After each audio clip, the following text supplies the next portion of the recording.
जयपुर के अग्रवाल साहब अपना मकान छुड़ाने के लिए 40 साल लड़े।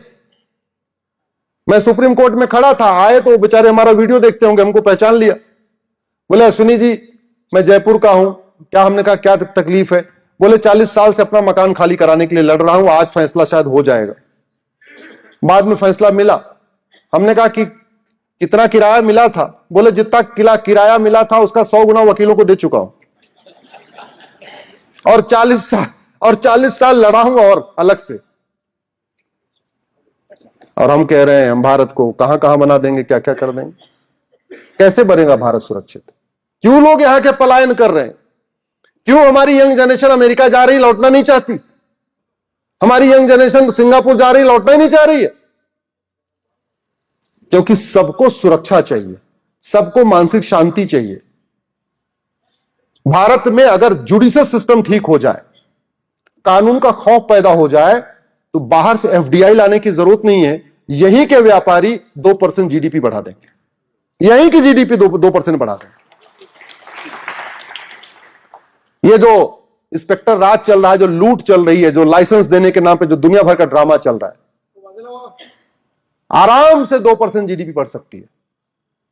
लेकिन बढ़ेगी तब जब आप डिमांड करेंगे, आप लिखना शुरू करेंगे, कुछ सांसद इसको संसद में उठाएंगे, कुछ विधायक इसको विधानसभा में उठाएंगे, कुछ जज इसको सुप्रीम कोर्ट में बोलना शुरू करेंगे, तब होगी।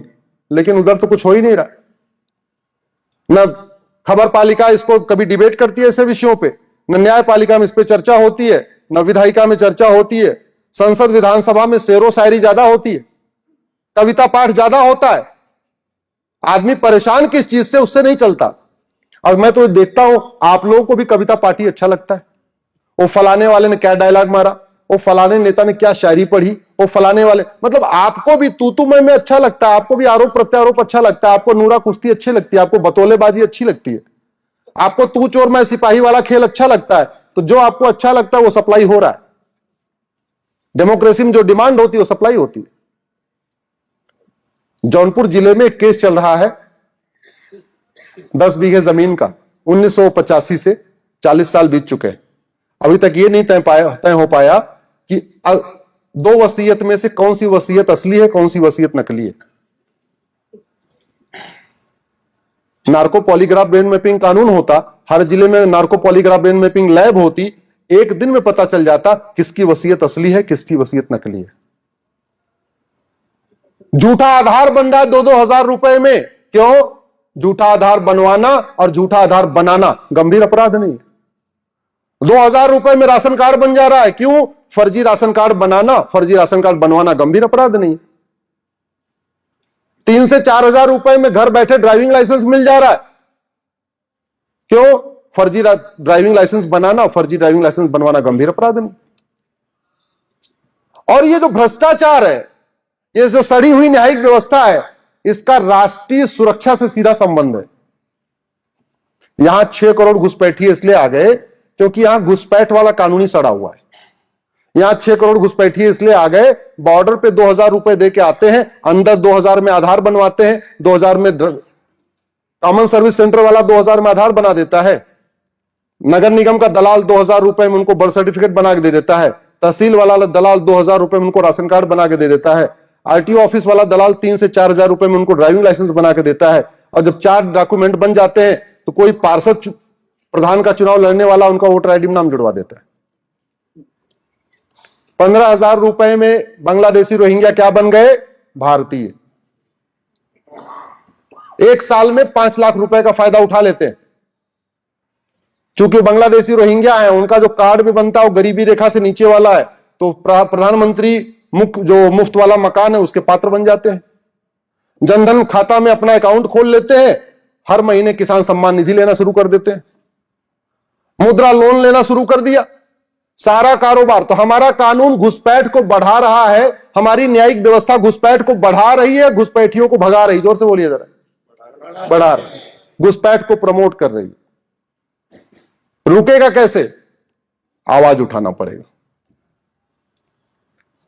मैंने पहले कहा था, डॉक्टर बदलने से बीमारी ठीक नहीं होती। आप सब लोगों ने बहुत मेहनत किया, हम सब ने बहुत मेहनत किया, डॉक्टर बदल गया, क्या हुआ? महाराष्ट्र से घुसपैठिए भागना शुरू हो गए क्या? जोर से बोलिए जरा। महाराष्ट्र में लफ्ज जिहाद बंद हो गया क्या? महाराष्ट्र में ड्रग्स जिहाद बंद हो गया क्या? महाराष्ट्र में जनसंख्या विस्फोट बंद हो गया क्या? क्योंकि डॉक्टर बदले हैं, दवाई नहीं बदली है। और बीमारी दवाई ठीक करती है, बीमारी डॉक्टर ठीक नहीं करता।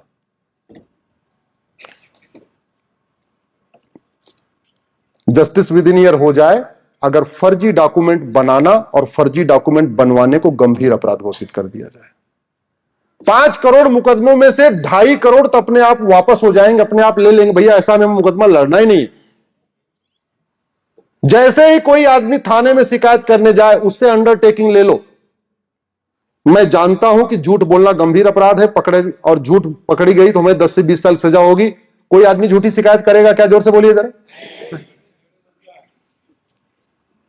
जैसे ही पुलिस वाला जांच करे, वो जो चार्जशीट दाखिल करता, फाइल करता, उसके नीचे अंडरटेकिंग हो, मैंने पूरी अपने मनसा वाचा कर्मणा अपना इन्वेस्टिगेशन किया है, मैंने इसमें कोई झूठे तथ्य नहीं रखे हैं और मुझे पता है कि झूठ बोलने पे 10 से 20 साल सजा होती है। पुलिस वाले डरेंगे कि नहीं डरेंगे? गवाही देने वाले से एफिडेविट लेना शुरू कर दिया जाए। मुझे पता है झूठी गवाही देने पे 10 से 20 साल सजा होती है और अगर मैं पकड़ा गया, मेरी जो गवाही झूठी हुई तो मुझे 10 से 20 साल सजा होगी। कोई झूठी गवाही देगा क्या? जब झूठी गवाही देगा नहीं तो फैसला इतना, मुकदमा इतना लंबा क्यों चलेगा? इतनी तारीख पे तारीख चलेगी नहीं।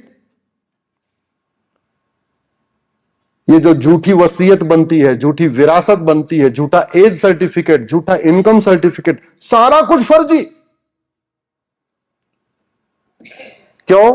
क्योंकि यहां हम राम की पूजा तो करते हैं लेकिन राम नीति लागू नहीं है। तभी हमने जस्टिस विद इन ईयर के बारे में सोचा ही नहीं है। अमेरिका में डेविड कोलमैन हेडली आतंकवादी पकड़ा गया, उससे पूछा तूने रेकी किया क्या? बोले हाँ साहब रेकी किया। सोचो आतंकवादी कितना ईमानदार है वहां पे। जानते हैं क्यों? क्योंकि रेकी करने की सजा 10 साल है और झूठ बोलने की सजा 10 से 20 साल है। आप लोग गूगल करिएगा, अमेरिका 2 शर्ट चोरी 25 साल सजा। 2 शर्ट चोरी करने पे कितनी सजा और कैसे? चोरी की सजा 5 साल है, चोरी रिपीट कर दिया तो डबल सजा, और चोरी को अगर एडमिट नहीं किया, झूठ बोल दिया तो 10 साल और। पहला शर्ट चुराया 5 साल, दूसरा शर्ट चुराया 10 साल, टोटल कितने हो गए? 15 साल। उससे पूछा शर्ट चोरी किया था क्या? बोला शर्ट नहीं चोरी किया। Narco polygraph brain mapping lab में ले गए, झूठ पकड़ा गया, पता चला इसने 2 शर्ट चुराया, तो 10 साल झूठ बोलने वाला। कितनी सजा हो गई टोटल? 25 साल। यहां 70,000 करोड़ के कॉमनवेल्थ घोटाला में, आदर्श घोटाला में, पता नहीं A to Z दुनिया भर के घोटाले, नेशनल हेराल्ड वाला केस तो भगवान जाने एकदम पूरा बीरबल की खिचड़ी हो गई, बड़ी पकी नहीं रही हो। तो यह होता है कानून का खौफ, यह होता है कानून का खौफ। हमारे यहां तो आए दिन चिटफंड स्कैम होते रहते हैं, डबल करने का ऑफर देते हैं, बेचारे लूटे जाते हैं। सुब्रत राय सहारा 16 लाख लोगों को चिटफंड का ऑफर देके चले गए ऊपर। सुब्रत राय सहारा को 16 साल की भी सजा नहीं हुई। थाईलैंड में एक व्यक्ति ने सुब्रत राय सहारा की नकल किया था, 16,000 लोगों का डबल का ऑफर देके गायब हो गया। 1,40,000 साल सजा हुई है। जोर से बोलिए 1 लाख। कभी गूगल करिए, आजकल तो सब टेक्नोलॉजी का जमाना, गूगल करिए longest sentences in the world, तो पता चलेगा अमेरिका में सजा कैसी होती है। 3,000 साल, 4,000 साल, 5,000 साल, 8,000 साल, 12,000 साल, 16,000 साल, ऐसे सजा होती है। हमारे एक तो कानून सड़े हुए और ऊपर से जज क्या मनमानी कर रहे हैं। दुनिया के बाकी देशों में नियम है कि जो सजा होगी अलग अलग चलेगी। मतलब 5 आपने अपराध किया, 5 धाराओं में सजा हुई, तो 5 धारा की सजा एक साथ नहीं चलेगी, बल्कि पहले एक की सजा, फिर दूसरी की सजा, फिर तीसरी की सजा, फिर चौथी, ऐसे चलती। तो कहने का मतलब, मान लो आपने 5 धारा में अपराध किया और हर धारा में 5 साल सजा है, तो अमेरिका में 25 साल सजा होगी और भारत में 5 साल सजा होगी। कैसे?